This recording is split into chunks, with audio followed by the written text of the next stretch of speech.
Kalimat mantan di sini yang kita kurang jelas. Mantan apakah dia suamimu yang telah menceraimu? Berarti mantan suamimu. Atau dia bukan suami, lalu Anda mengatakan itu mantan. Anda GR, Anda salah. Itu bukan mantan itu. Dia penjerumus. Kalau memang bukan dalam ikatan yang halal, maka jangan dikatakan mantan itu. Itu adalah setan yang berlalu. Karena telah menggoda hatimu. Nah, baik. Terserah apapun bentuknya. Yang jelas dia telah mengecewakan Anda. Yang jelas dia ada mengecewakan Anda. Kalau memang waktu itu memang belum menjadi pasanganmu, kemudian dia mengecewakan Anda, lalu Allah tampakkan, itu pertanda bahwasanya Anda pun tidak perlu berusaha dengan dia. Kalau itu adalah memang suamimu, saya tidak jelas, kalau memang mantan suamimu, sudah pernah mengecewakan dan seterusnya, apa perlunya Anda berpikir kembali?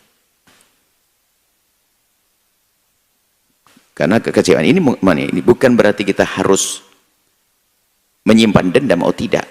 Kita memilih supaya jangan sampai dengan dia lagi ternyata yang ada kekecewaan lagi. Mendendam tidak diperkenankan. Mungkin ada seorang istri yang pernah didolimi oleh seorang laki-laki, kemudian berpisah. Perpisahan baginya adalah lebih bagus karena didolimi. Karena bagi itu keperpisahannya menyelamatkan yang dolim, dia tidak berbuat dolim lagi.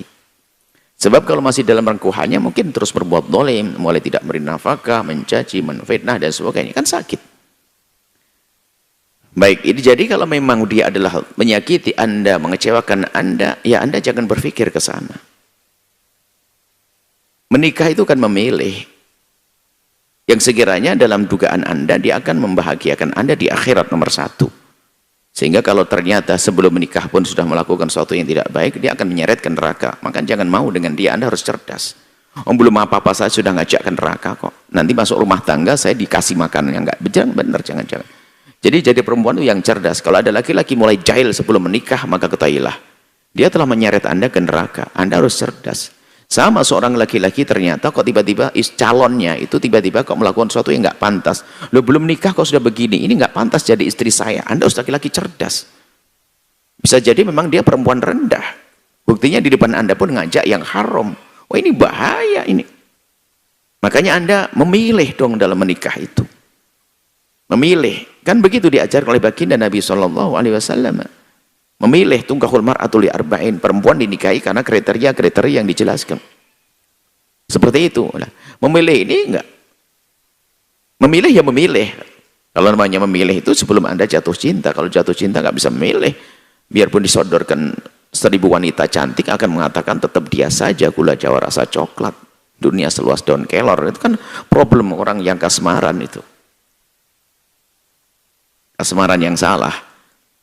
Baik, kemudian ini masalah menerima. Ini kadang-kadang orang salah memahami. Nah, biasanya ini juga kadang-kadang setengah ustadz ini, ini ngelamar orang itu ngancam sama calon mertuanya. Tahu nggak bakal diterima, langsung bawa hadis. Idza ja'akum man tardawna dinahu faqbaluh.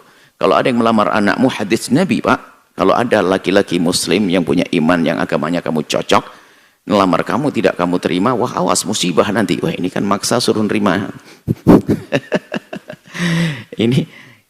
Jadi Anda sebagai seorang wanita, jika ada laki-laki melamar Anda, maka Anda tidak harus serta-merta nerimanya, harus ada pertimbangan-pertimbangan.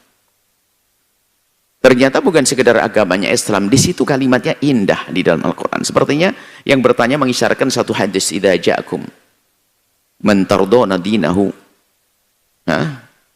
wa khuluquhu fazawwijuhu. Jika datang kepadamu orang yang agamanya oke, yang kau ridho dengan akhlaknya, maka nikahilah dia.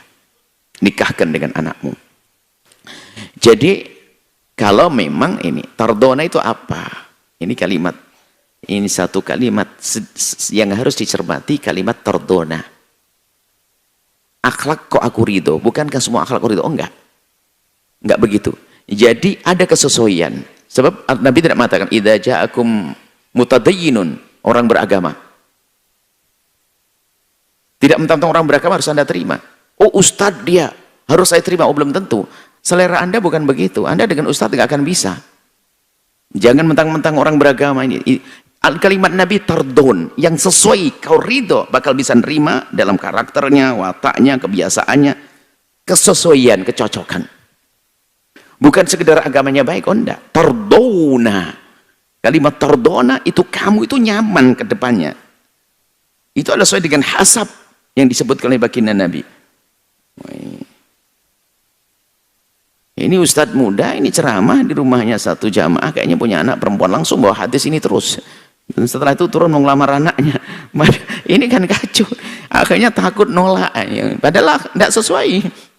Jadi bukan begitu. Jadi kalau memang dia adalah pernah menyakiti Anda, dan bagi Anda adalah tidak layak, ya jangan diterima.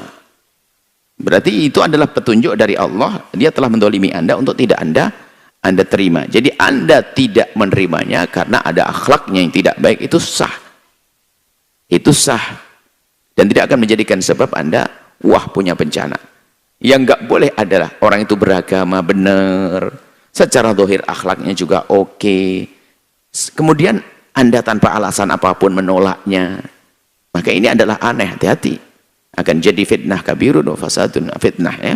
Fasadun kabir, akan terjadi kerusakan nanti.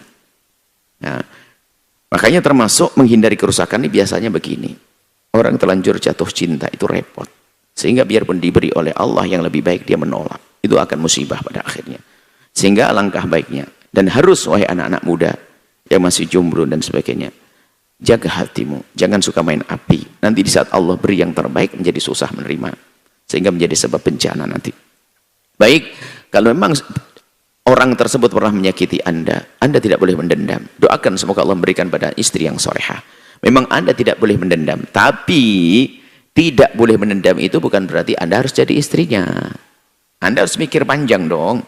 Kalau belum apa-apa saya sudah sering nyakiti Anda, bagaimana nanti kalau sudah menjadi nah, kalau memang dia adalah bukan pas suamimu, jadi mantan-mantan istilahnya orang-orang yang salah dalam bercinta, anggap saja mantan pacar, na'udzubillah ya. Loh, dia masih begitu saja menyakiti. Artinya di saat berharap saja zalim, apalagi nanti sudah dimiliki.